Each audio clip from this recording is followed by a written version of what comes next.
Hi, everybody. Today is Monday, May 19th, 2025, and our friend Larry Johnson is back with us. Welcome back, Larry. Great to be here. Larry, we know that Donald Trump is going to talk with Vladimir Putin They're today. they're talking right now. They're talking right now. Yeah. The call was supposed to take place at 10 a.m. Washington time. Initially, they Yeah. said noon, but then Carolyn Levitt announced it would be at 10 a.m. So that's So it's in progress as we talk. as we talk. Yeah. They're talking, we're talking. Yeah, You know. exactly. How, in your opinion, what are the main goals of Donald Trump in this talk? And from what we've seen in Istanbul, it doesn't seem that much of option on the table for Donald Trump. I would wonder what would be the main goal on his part right now, talking with Putin. Well, Trump's delusional. That's the simplest thing I can say. He does not understand his own role in helping create this conflict. He added one country to NATO during his presidency. So he moved NATO east towards Russia, which is Russia's red line. They have, they put up for 26 years with the expansion of NATO to the east, despite multiple promises, not just from James Baker, but from other members of NATO at the time as well, like Genscher in Germany, that NATO would not expand to the east, and yet they broke that promise. So that's the root cause for Russia. But Trump keeps acting like, oh, the Russia and Ukraine are like two kids fighting. They just don't like each other. And I got to get in there and separate them. Give them time out, put them in their corners. I mean, it's crazy. He thinks, well, the Russians just hate the Ukrainians. No, they don't. And that's Trump sees this very much as like a personal thing between Vladimir Putin and Zelensky. It's not. And so Trump right off the bat doesn't understand. So he's going to pressure, or thinks he's going to pressure Putin into ceasefire, and Putin's going to say, niet, no. Not going to happen. There's not going to be a, quote, ceasefire. We will sit down and talk about the negotiations, but the first thing that must happen is Ukraine's got to vacate the 4 Russian provinces, because they are now Russia or Russian republics, are part of the Federation of Russian states. And if they don't do that, then we're not going to really have much more to talk about. But that's what's on the table. They may, what could come out of this talk today? Possibly they could agree to meet in person. Trump and Putin, but I think Putin's going to make it very clear to Donald Trump that what you're pushing for this unilateral ceasefire, basically. It's not going to happen. Now, Trump was on the phone yesterday with, Merz, Starmer, Macron, I believe Tusk of Poland, and Meloni of Italy. And so no readout as far as what was said on that call. But I'm sure they said, hey, you got to insist on a ceasefire. That's what is, and maybe he agreed to do that. But or maybe his goal was to tell them what he was going to say to Putin. But regardless, Trump's playing a very foolish game, because he's pretending as if the United States had no role at all in the buildup of the Ukrainian military, no role at all in bringing Ukraine as a de facto member of NATO. No role at all in targeting Russia. And, and since he's been president, he's continued to allow weapons to flow. So I think I'll be very, very surprised if both sides come out happy. I suspect Trump's going to come out and condemn Putin as a problem, and Trump, the optimism I held, it was, I didn't really believe it strongly, but I was hopeful that Trump would seize the opportunity to, one, end the war in Ukraine and reach a peace deal with Iran. None of that's going to happen. So Trump keeps saying some very, very stupid things with respect to what's going on in the world. He doesn't understand. Here is, Larry, what former Defense Secretary Robert Gates suggested in terms of, he said that Donald Trump is not ready for a personal meeting with Vladimir Putin. And here is the reason he mentioned about it.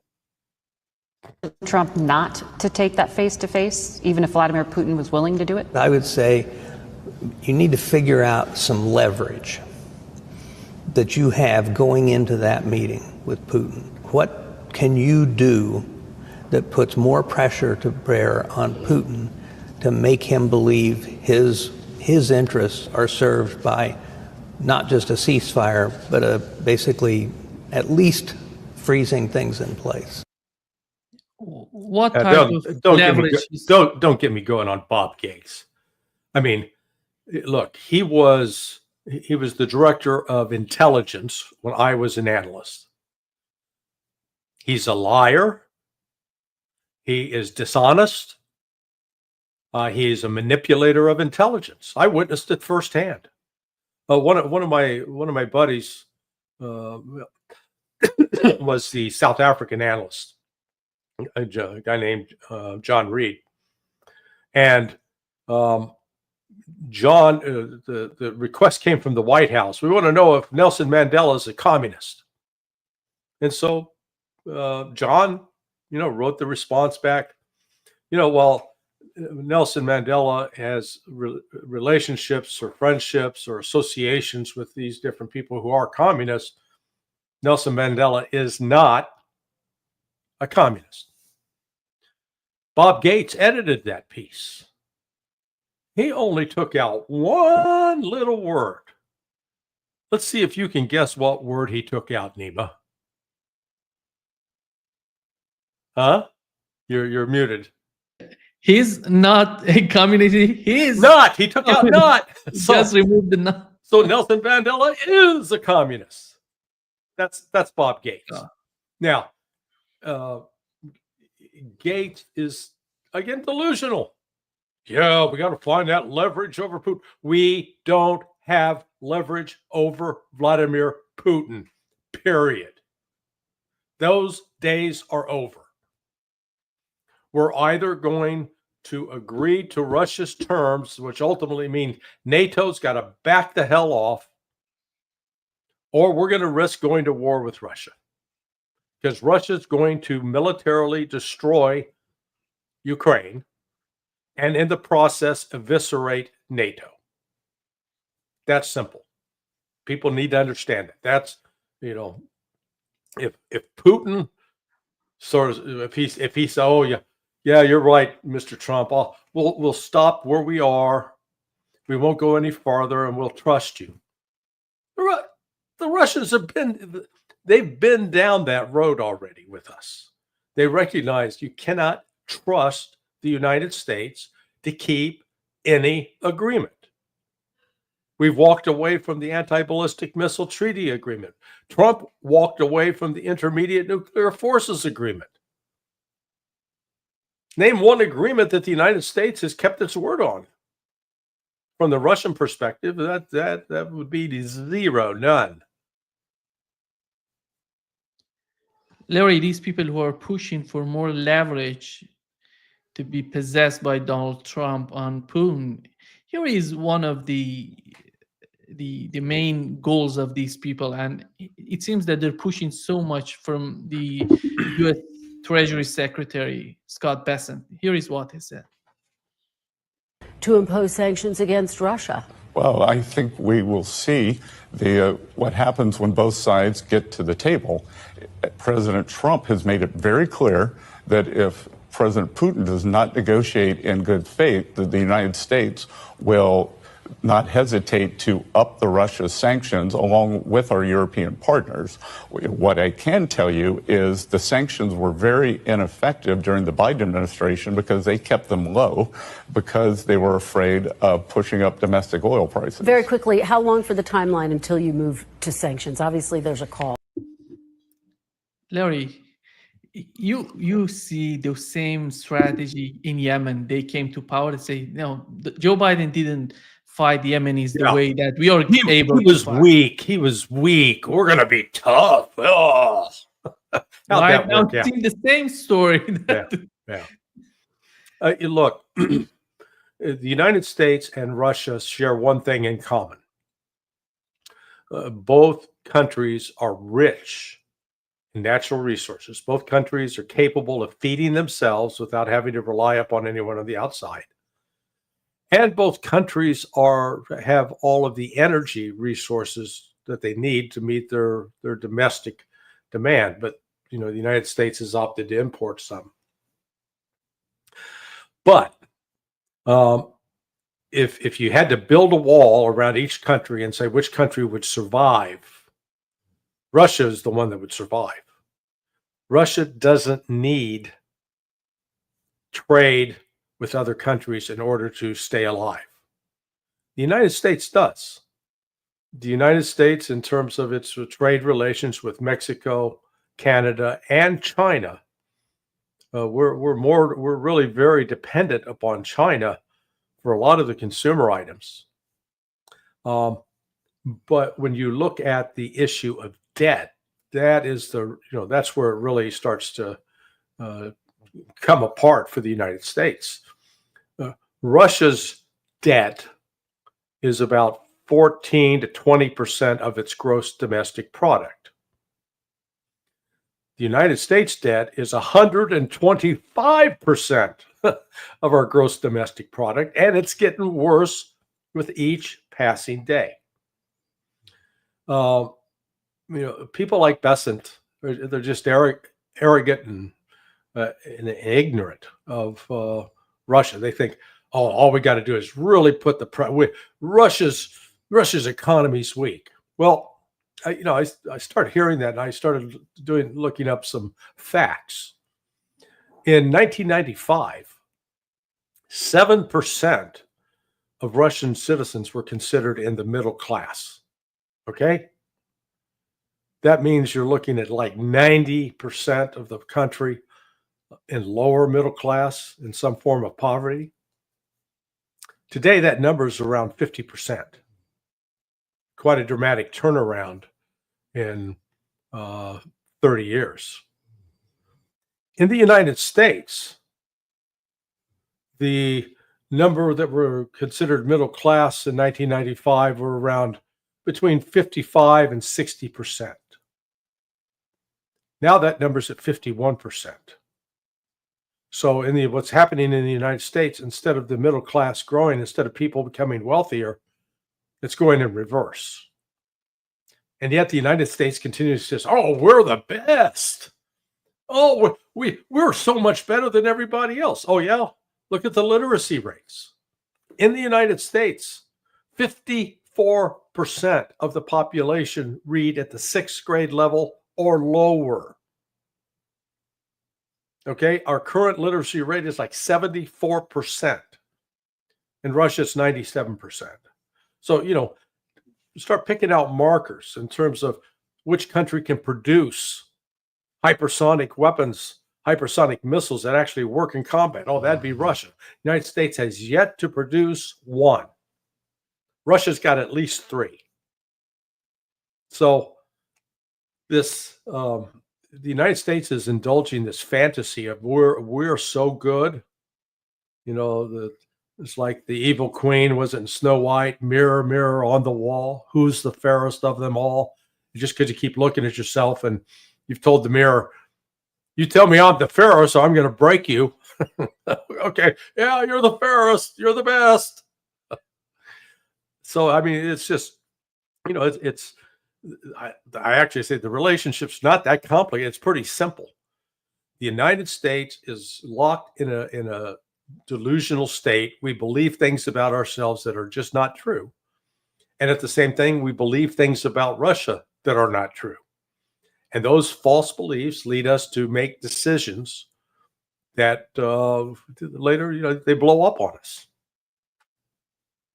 Do you think that in the it's so important, Larry, to put ourselves in the shoes of those people who are pushing for more leverage on the part of the West and Russia. But in your opinion, beyond sanctions, is there anything that comes to their mind that would be substantial for Russia? No, well, they believe all we got to do is,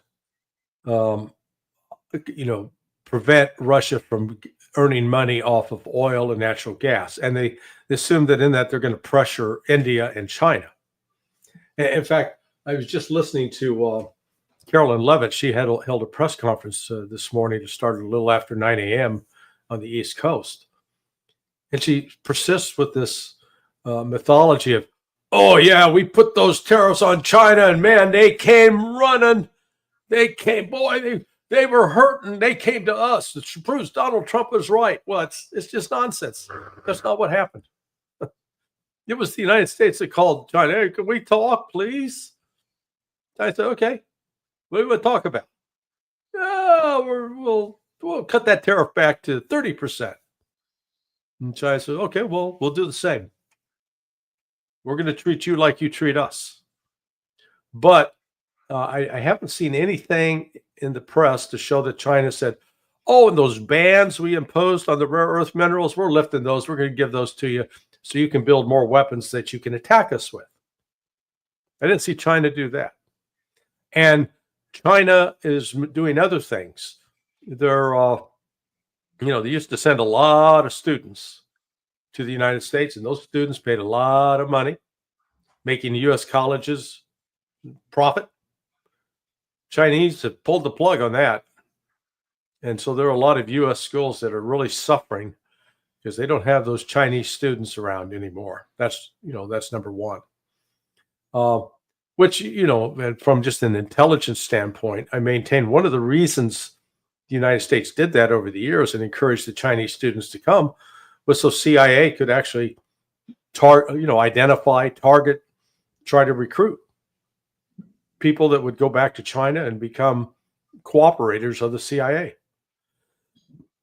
So now, we're busy making that impossible for the Chinese to come here too, in some respects. So it just, when you put this entire picture together, it's just, you've got a White House that's just out of touch with reality. You mentioned China and India. We know that China is totally on board right now.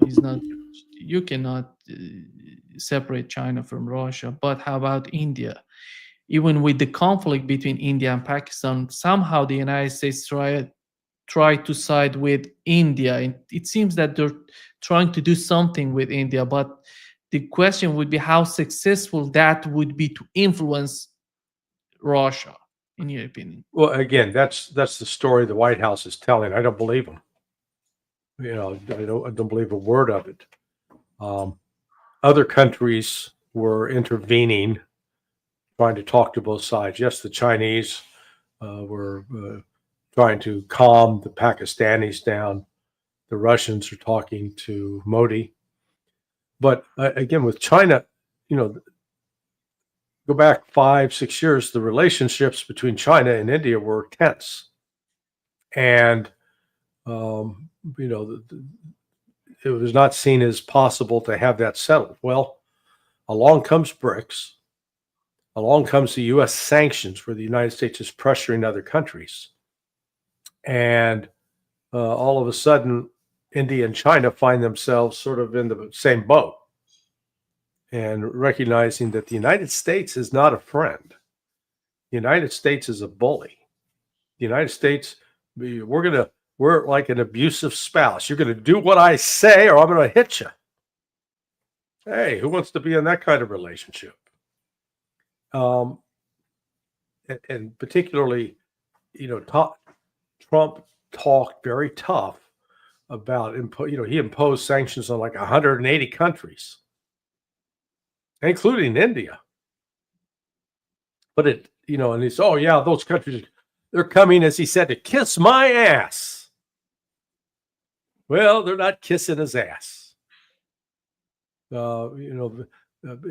People like, well, in the case of India didn't buckle. And then there were some threats being made about preventing India from building Apple phones. So, I think India, while it may have been inclined initially to maintain really good relations with the United States, they're keeping the U.S. more at arm's length now, because we're not a reliable partner. You saw that with Japan. Japan showed up in Washington last week, and the talk about the tariffs, and it's they said, what can you reduce the tariffs? And the United States reply was, tell us what you're willing to pay. And the Japanese said, we're not going to bargain with ourselves. You tell us what the deal is, and they walked away. So, the only big, beautiful deal Trump got was with the United Kingdom. What a joke. So, they operate, there really is a level of delusional fantasy on the part of the Trump administration right now, at least with respect to foreign policy and economic policy. Have you ever figured out the sort of relationship, the way that the United States sees the two countries? We had a coup in Bangladesh recently, Larry, and we know how Bangladesh is important for India. And you see the conflict between Pakistan and India. What does the United States want? Somehow, I really believe before 2 years ago, 3 years ago, that the United States is in favor of Pakistan because they wanted to do something with BRICS.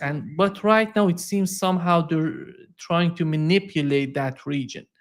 I don't know who's doing this, but You think, okay, you think they're just now trying to manipulate that region? I have a news flash for you. The United States has been meddling, conducting intelligence operations to destabilize and cause unrest there for 70 years, 75 years, since the start of the CIA. The CIA's presence the CIA has had a much closer relationship with Pakistan than with India, simply because we've used Pakistan as a military base for launching military operations in Afghanistan, first against the Soviets in the 1980s, and then later against the Taliban. We used it going back to 1959, 1960, when they set up the air base for the CIA to fly the U-2 mission over Soviet Union. So I can't rule out that Western intelligence, I believe Western intelligence was involved in the terrorist attack on that tourist site that took place on April 22nd in Kashmir. And it was done for one purpose, to stir up conflict between Pakistan and India. Now, the ones that came up with that idea, they didn't calculate on the possibility that both sides were willing to go nuclear. And when India reportedly hit the Pakistani bunker that stored nuclear weapons, that set off alarm bells. Now, I don't know if that was a lucky blow or they were deliberately targeting it, but that sort of rattled everybody in the region. And I think particularly countries like Russia and China intervened, along with Iran. Iran does have some sway with Pakistan. So, but the United States, we're not a force for peace. We're not a force for promoting development. We say those things, but it's all about we're going to create fights between people if it's necessary, just in order to make ourselves strong. The problem, Larry, with the Trump administration is that whatever they're trying to do, it comes to the mainstream media. They're talking about it before talking with their counterparts, with the other party involved in that. Here is what Witkoff said about the talks, direct talks today, as we talk between the two presidents, the president of the United States and Russia. Unmatched. I think it's important. His sensibilities are that he's got to get on the phone with President Putin, and that is going to clear up some of the logjam and get us to the place that we need to get to. And I think it's going to be a very successful call. What did you make of Putin's not going to Istanbul? I mean, President Trump even offered to adjust his trip to be there himself. Why was it, do you think, that Putin decided not to go? Look, I don't want to comment on his motivations. I think in some respects it may have something to do with the delegation that he had sent to the original Istanbul talks, but those were different circumstances back then as compared to today. I want to leave it to, I want to be a bit more positive about this. I believe that the president is going to have a successful call with Vladimir Putin.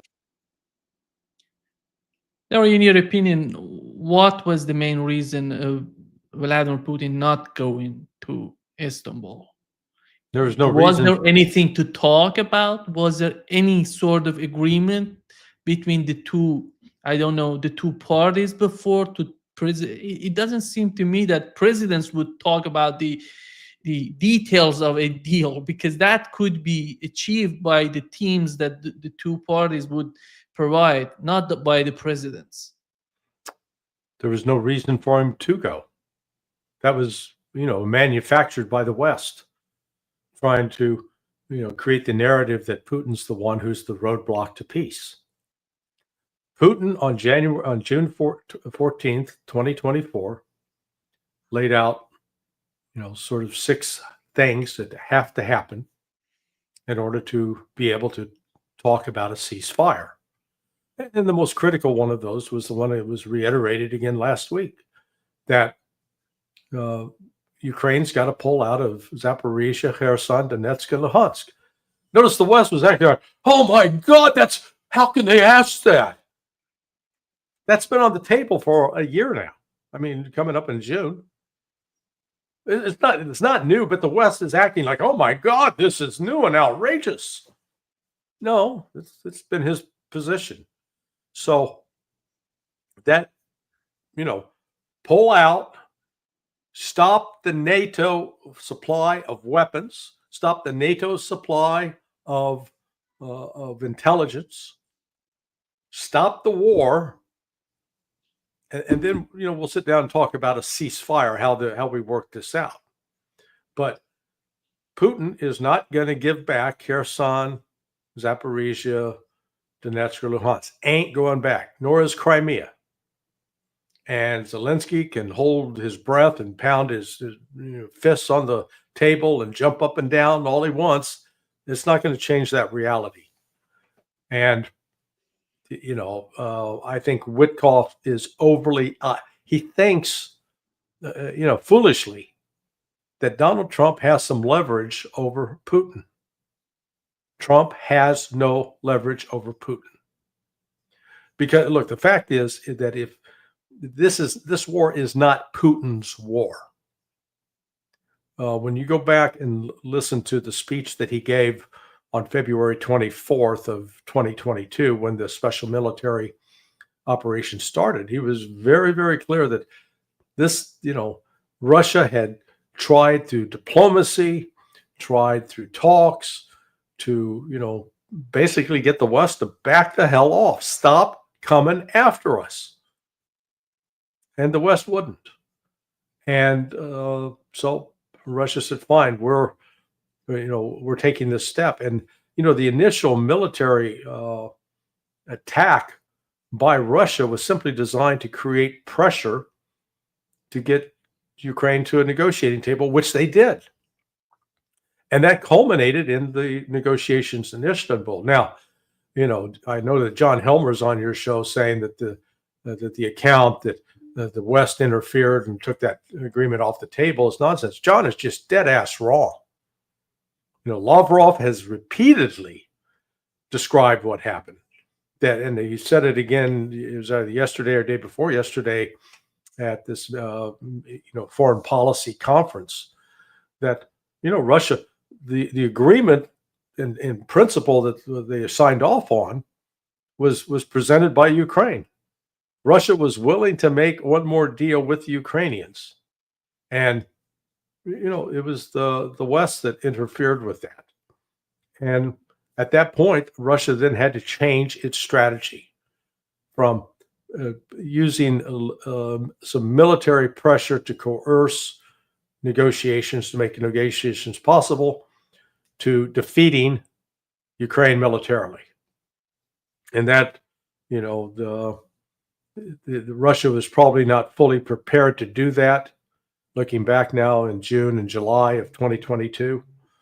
But once they started the mobilization in September and following the withdrawal from some areas like Kharkiv and Kherson, the Russian war machine geared up, and it's been an entirely one-sided affair since then. So Witkoff, I believe that is going to be a good positive call. Putin will be polite. He will be calm, but he's not going to surrender, agree to a ceasefire without the conditions that he's laid down being met. Because frankly, if he did something like that, I think the military in Russia and other key political allies would move against him, because he's already facing accusations of being too soft.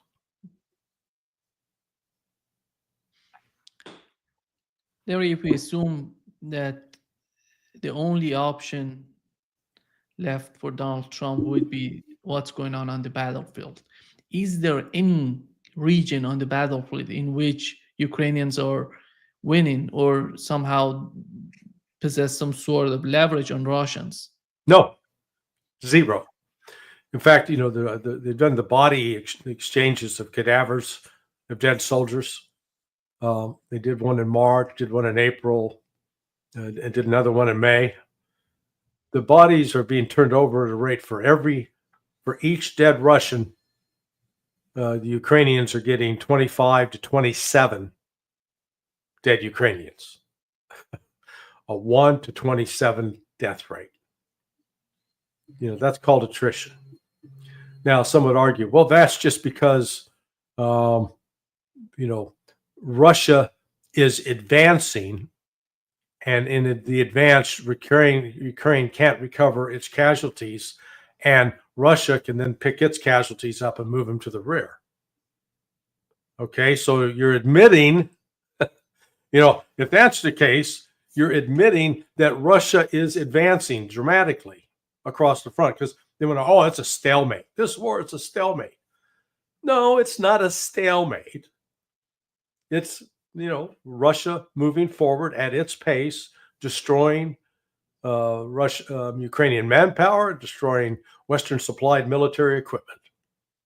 And they're going to keep doing it until Ukraine surrenders or breaks. Larry, the other part of the conflict is as you've mentioned, and in your response to my first question, is the case of Iran. Mm-hmm. And here is what Witkoff said about Iran. With Iran, can you give us a sense of what is the outline of the deal that President Trump wants to get with Iran? Well, the president has been very clear. He wants to solve this conflict diplomatically and with dialogue. and he's given all the signals. He's directly sent letters to the Supreme Leader. I have been dispatched to deliver that message as well, and I've delivered it. But on the other hand, we have one very, very clear red line, and that is enrichment. We cannot allow even 1% of an enrichment capability.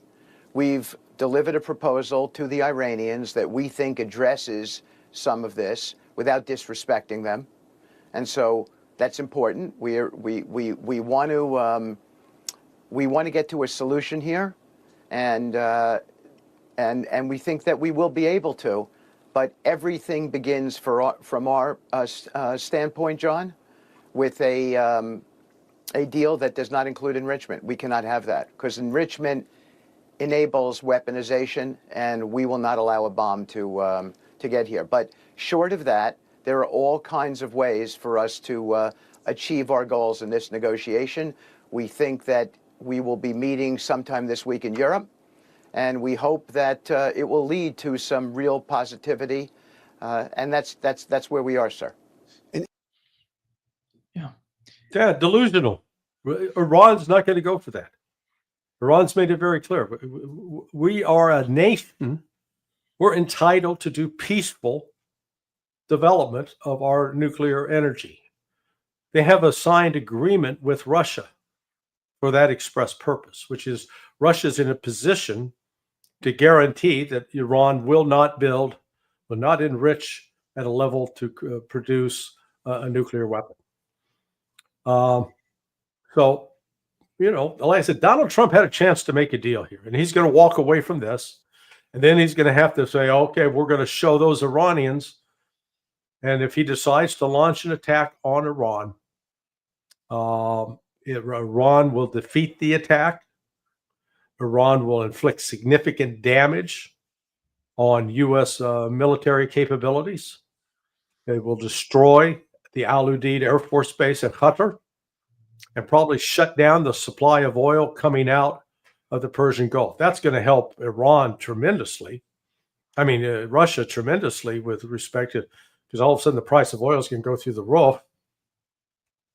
Everyone's going to need Iranian oil, or Russian oil. And, Iran's ability to inflict damage not only on the United States, but on Israel. This, like I said, this can get out of control. Iran doesn't want that. Iran has been negotiating in good faith. It's the United States that's not negotiating in good faith. It's the United States, again, living in this fantasy world that we can tell everybody else what they got to do. They got to do what we say because we're in charge. And yet the Houthis said, nah, go ahead. You can stay out there. You can stay out there till our grandchildren are in charge. And the United States could not defeat the Houthis. We could not stop the Houthis from launching missiles into Israel. We could not stop the Houthis from preventing Israeli flagships or ships owned by Israelis from traveling to Israel. Couldn't do it. We had to pull out. And now we think we're going to take on Iran? Give me a break. But when you've got somebody that's delusional, sometimes they got to get their nose, they may think they're a championship prize fighter. It's only when they step in the ring and they get their nose broken that they realize, oh, maybe I'm not as tough as I thought it was. And we know that the foreign minister of Iran has responded to what Witkoff said. That he said that we're gonna continue. We're gonna enrich uranium. Doesn't matter what the United States says about the deal. With or without the deal, we're gonna enrich uranium. Right. Yeah. Why do they need, Larry? The question is, why do they need to talk about it? Because this is one of the main points of the talks between the two parties. What do they need to talk about it on the mainstream media?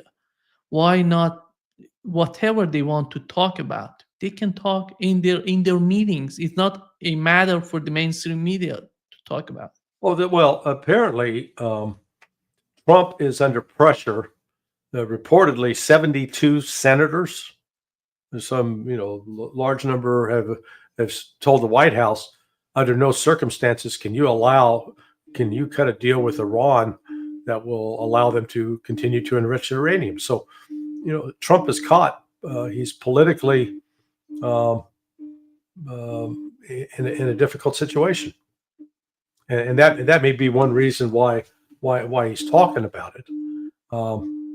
But again, this is an example where our political process is so broken in the United States that we're incapable of acting responsibly in the international environment.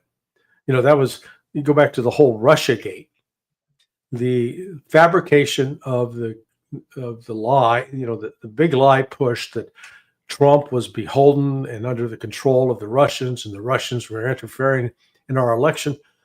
That was created entirely to handcuff Trump and prevent him from having any kind of reasonable relationship with Russia during his first term as president.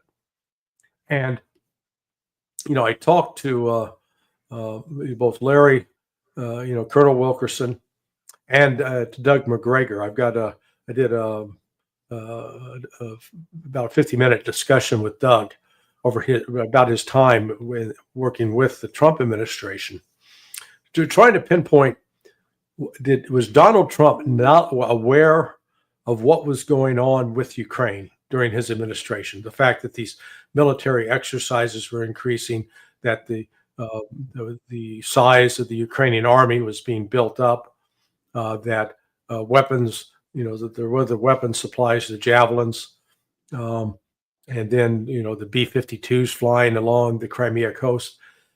And Doug said basically, no, Trump really was not aware. Trump wasn't calling the shots on that. So this is a sort of another example of how the deep state has its own agenda and is pursuing it, the intelligence and defense communities.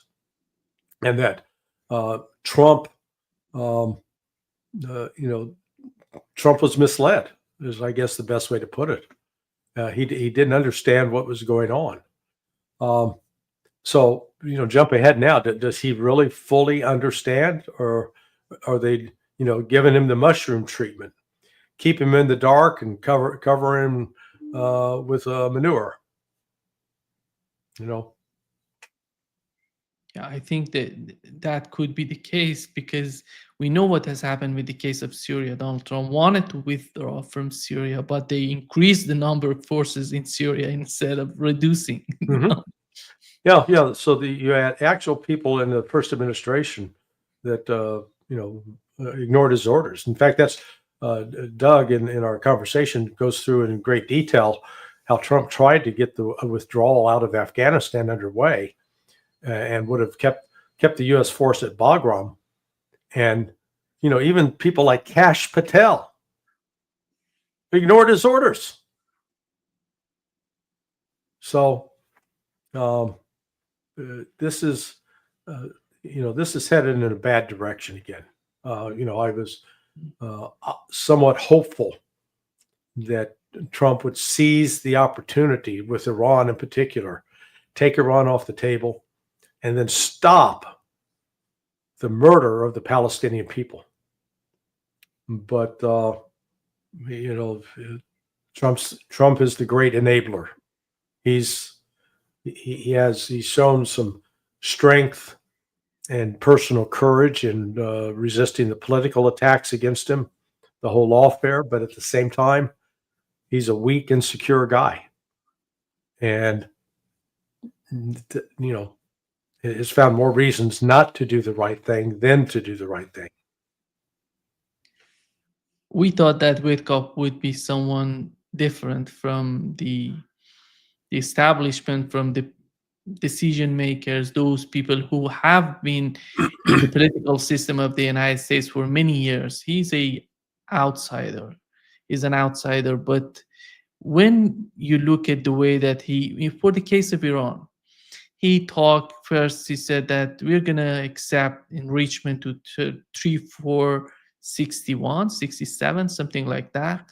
Well, 3.6%, 3.7%. Yeah. then right now he's just moving, changing his rhetoric, and I would argue, I was wondering if he has some sort of agenda in the background of his mind by Oh, putting no, out no, this sort of no. talk. Because Yeah, he's no. not he's not someone that has been in the political system and who knows how the system works, how the lies work. How can we understand that? Well, no, he initially was agreeable to that, but then he got back to Washington, and all of the other players that have a say in this, from State Department, Marco Rubio, the Department of Defense, Pete Hegseth, but then key members of Congress, and they put out none, zero. That's AIPAC. The AIPAC weighed in heavily. Called in everybody that's been taking money from it and said no, and hell no. So Witkoff had to, bring his views around to conform to that. And I said, Israel is in the process of committing suicide, and unfortunately, it's taking a lot of Palestinians with it as it is dying. But it's not making itself stronger diplomatically or militarily. And it's really becoming more dependent on the United States. And at some point, this relationship between Israel and the United States, it's going to break, because the under 50 crowd, when they're looking at the signs of starvation, children starving to death, and the Israelis insisting those children are terrorists, it's heinous. It is the face of evil. And Israel has become the face of evil. Here is, Larry, what Marco Rubio said about Israel. Working on that on an hourly basis. It's something we're all very focused on and continue to be very supportive of. And I hope we'll have good news soon in that regard, but I think some impediments remain. Are you asking Israel to slow down this military push? And the Qatari prime minister told Fox News that there was a deal being put together for all hostages, or many hostages, to be released after Idan Alexander, that American Israeli, was released recently. But then the Israeli military bombed a hospital, killing 70 civilians, and everything went sideways. Is that your understanding of what happened? It was this lack of care of collateral damage? No, the way I would characterize it is that this war could end immediately, and Israel's made that clear. It could end immediately if Hamas surrenders and gives up their weapons and demilitarizes and releases all the hostages, including the deceased ones. If they did that, this conflict would end. That's been true from the very beginning. It's been true for months now. They're the ones that have chosen not to accept that offer. That said, we continue to work and do everything we can through diplomatic channels and private means to bring about an end to this conflict in a way that ends Hamas and provides the people of Gaza the opportunity at a prosperous and peaceful future. That also ensures Israel's security. So we're working on that. We've never stopped working on that. We've never stopped taking efforts to make that possible, and that continues. Even as I speak to you now, there are people working on that. So we're going to continue to do that, and that's the outcome we want to see, and hopefully the sooner the better. Well, Larry, if I were to define Marco Rubio, I would say he's literally the meaning of nothing burger. And he's just talking and offering nothing, just repeating the same sort of rhetoric that he has been doing for more than 3 months. They're asking the Palestinians in Gaza to kill themselves. Yeah, have Hamas surrender, give up. No, I wouldn't advise Hamas to do that. Again, I went back through, the United States has gotten away, and Israel's gotten away with labeling Hamas as this horrific terrorist group. And, they pushed the narrative that October 7th was, oh my God, this was the worst thing since the Holocaust. And you're going, okay, what? You claim in the Holocaust, 6 million Jews were executed. And now on October 7th, 1,255 die, which at least maybe 300 of those were killed by you, the Israelis yourselves. And you're saying that's the worst thing since the Holocaust? Can we be serious? I mean, when you get into a lie that's that despicable and dishonest, that you're not dealing with rational actors. So the facts are this: Israel has been unable to militarily defeat Hamas after 21 months of unconstrained warfare. They've killed tens of thousands. The Palestinian Authority reports close to 60,000 now dead. Others estimate that number could be in excess of 100,000, approaching 200,000. But we're talking about almost 2 million people, and they've been living under conditions that you can't even describe it as hell. Hell would be a vacation compared to what these people are experiencing. And the United States is in a position to stop it, and we won't. We keep enabling the Israelis, these Zionists, to do it. And in the process, the Zionists, they've destroyed the moral center of Israel. They've turned Israel into a monster. And the divisions within Israel on this point are growing. Notice that they talk about this Operation Gideon's Sword. I think that's what they want to call this latest offense to try to murder the Palestinians, clear out the northern half of Gaza. But they will only use regular army, the guys who are actually fully enlisted, not reservists, because they're worried that the reservists would not follow orders. Think about that.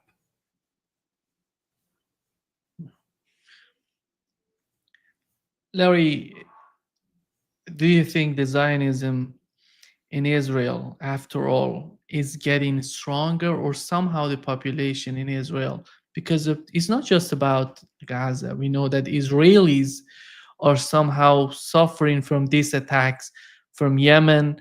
They don't have that sort of calmness in the country to go to the beach, to all the places that they want. They have to put some pressure on the government in Israel. And here comes the question, what do they want to be in the near future? Do they want to just murdering people, or do they want the government to be more rational, to do something that would benefit them in a long run? Well, they're fractured. The society is fractured. You've probably got a majority, let's say 51, 55%, who are these, I don't want to call them they're not Haredi. They're not the ultra Orthodox, the ones that wear the side curls and the black hats and,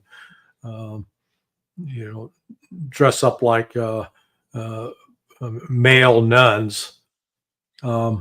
These are the settlers who insist that the Torah says that all of that land is theirs, and that anybody that lives there, Amalek, are to be destroyed, woman, child, man. And they're a majority now. They reflect the extremist views that were once associated with Meir Kahane, this crazed rabbi that saw no way to live with Palestinians. You've got probably 35% of the population that are sort of the traditional Europeanized Jew, not religious, very secular, and not guided by this notion that this is a biblical promise of this land, but wanting to have Israel as a nation. So that division exists, and unfortunately, I think even within that group, there's still a number that are unwilling to abide any kind of relationship with the Palestinians. That's why even before the Smotrich and Ben-Gvirs took over, Israel for years was funneling money to Hamas in order to create Hamas as an alternative to the Palestinian Liberation Authority, and it was done entirely to sabotage any prospect of a legitimate peace deal being reached.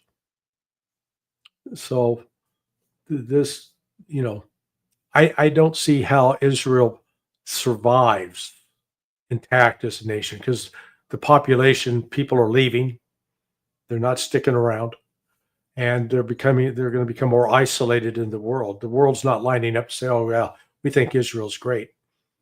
The greater the loss of life on the Palestinians and the starving to death, the greater will be the international pressure on Israel.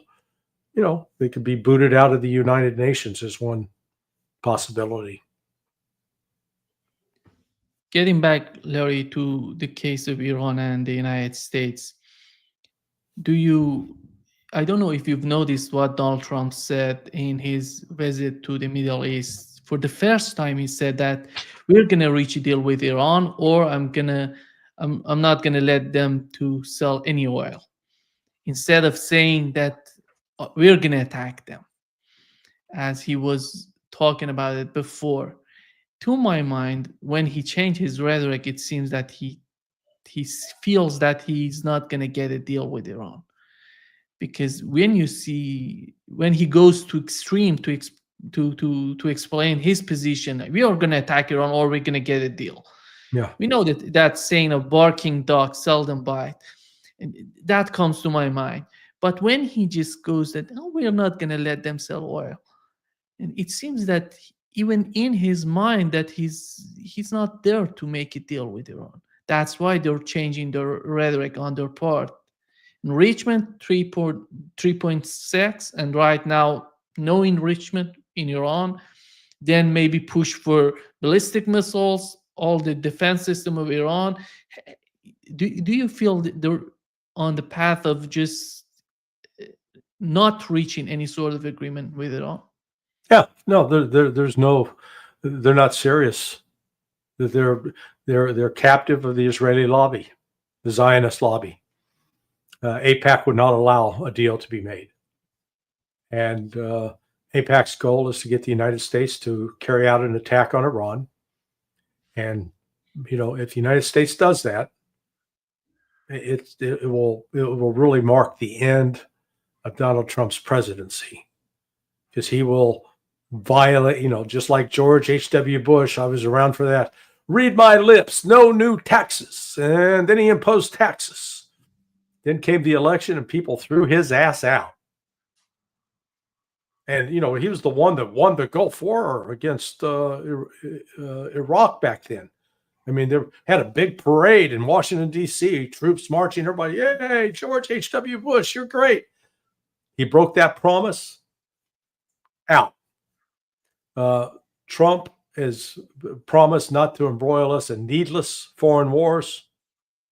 And if he pursues this path with Iran, he's going to not negotiating in good faith and imposing unrealistic demands on Iran. It's going to blow up in his face. Marco Rubio is pushing for snapback sanctions, that term that was mentioned in JCPOA. Yeah. It seems that in their mind, when I look at the snapback sanctions, it's about Europe. The United States is out of the contract. It's all about Europe, China, and Russia. I don't see China and Russia going against Iran. Well, Europe is not in a position that they were before. During JCPOA, Europe is in a much weaker position right now, and I don't know why can they achieve with this sort of a strategy on the part of the United States with the term of snapback sanctions. Well, when those snapback sanctions were negotiated as part of that, JCPOA in 2015. Iran was in a much, much weaker position, and you basically had even China and Russia united with the West on imposing those restrictions. That's not the case now. So China and Russia are now firmly on Iran's side, and Russia signed this comprehensive strategic agreement, security arrangement with Iran. Iran is actually, it's not embroiled in a war in Yemen like it was, where the United States was using the war in Yemen as a way to go after Iran, pitching Iran versus Saudis. The Iranians have reconciled with the Saudis. Iran was bogged down in the war in Syria, trying to prevent ISIS from taking over the country. They're now no longer in that. So Iran's in a much better position, and militarily they're far stronger than they have ever been. And their air defense system is robust, and their missiles are quite capable of penetrating and defeating Israeli air defense systems. So, like I said, Trump is stupidly pursuing a conflict that is quite avoidable. And Trump knows that. He should know. He should know that. He should know that. Here is what he said, by the way, Larry. I asked one of the companies, I said, I want a lot of drones. And, you know, in the case of Iran, they make a good drone. And they make them for $35,000, $40,000. So I said to this company, I want to see it. They came in 2 weeks later with a drone that cost $41 million. I said, that's not what I'm talking about, $41 million. I'm talking about something for $35,000, $40,000 where you send thousands of them up. And that's a great way. And they're very good, too, and fast and deadly. Horrible, actually. When you look at what's happening with Russia and Ukraine, the drone is killing tremendous numbers of people. You hide behind a tree and the drone comes down and it circles. Yeah, he knows what he's talking about. He has the information and how. And I was wondering if he would use this sort of information in the process of decisions that he's making right now. Well, you'd hope he would, but I see no signs of it. You know, the fact that Witkoff out saying no enrichment whatsoever. Hey, you know, Iran's going to say that's unacceptable. So if that's your position, no deal. Yeah. Thank you so much, Larry, for being with us today. Great pleasure as always. And I could start the week off with all this cheery news about how great things are. All right. We'll talk to you later this week, my friend. Talk to you. Bye-bye. All right. Bye-bye.